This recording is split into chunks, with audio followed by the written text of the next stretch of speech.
My landlord got not exactly what he deserved, but it sure was a rough ride for him.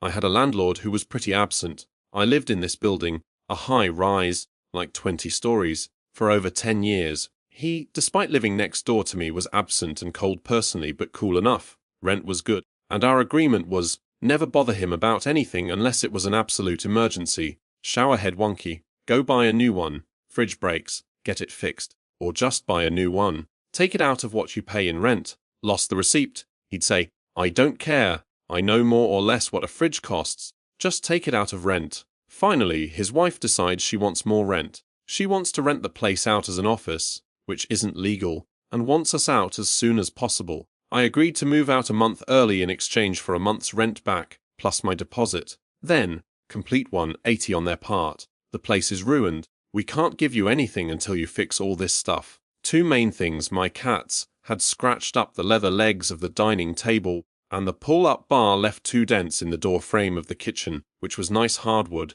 They came to me with a list of tons of other stuff, like, oh, you hung a photo frame here, or, this tile is slightly chipped. This was the busiest work time of the year for me, but I was trying to be cooperative. So sure, I got the table legs re-leathered, spackled the wall where the photo frame had been. I couldn't do anything about the door frame. I told them to take it out of the deposit. I patched the tile. It was dozens of little, everyday wear and tear things. They even wanted me to replace the window screens, which were already brand new and in better shape than when I moved in. But I did them all. I trusted the guy. I wanted my money back. At the end of it all, he should have been giving me 24,000 renminbi, about £2,500. Instead, he gave me 5,000. I still need to use the money to fix all that stuff. If you can't accept the 5, I can't give you anything at all. I was super pissed off, but I took the 5. Now, people in the building are gossipy. I didn't participate, but I told one older lady about my frustration.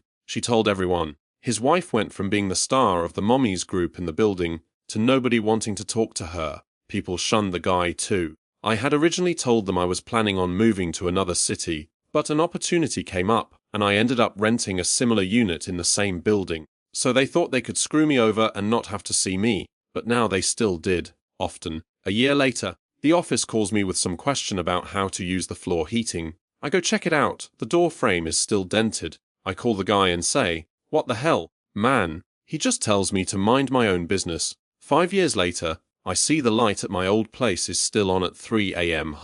That's odd. I go to check. The door is open, and the place is trashed, ruined. Cabinets broken. Stuff written on the walls. Lazy landlord. And the dents on the kitchen door frame are still there. So the guy never fixed anything. He just kept my money. By this time, smartphones were common, and we had a chat group for the whole building, about 500 people. I took pictures and posted everything. Apparently, he had also taken other tenants' deposits. The people who trashed the place were fed up, and there had been a huge argument when they left. Cops were called. People started chiming in with complaints and photos. Smoking in the hallways, leaky garbage left outside the front door, videos of people swearing in front of children, dirty footprints. He got fined for creating a public disturbance, degrading the quality of the living space, and illegally renting a residence as an office. And to top it off, the building management wouldn't grant him permission to have workers come in and fix the place. So it sat there, empty, for like 6 months. And the fines were big too.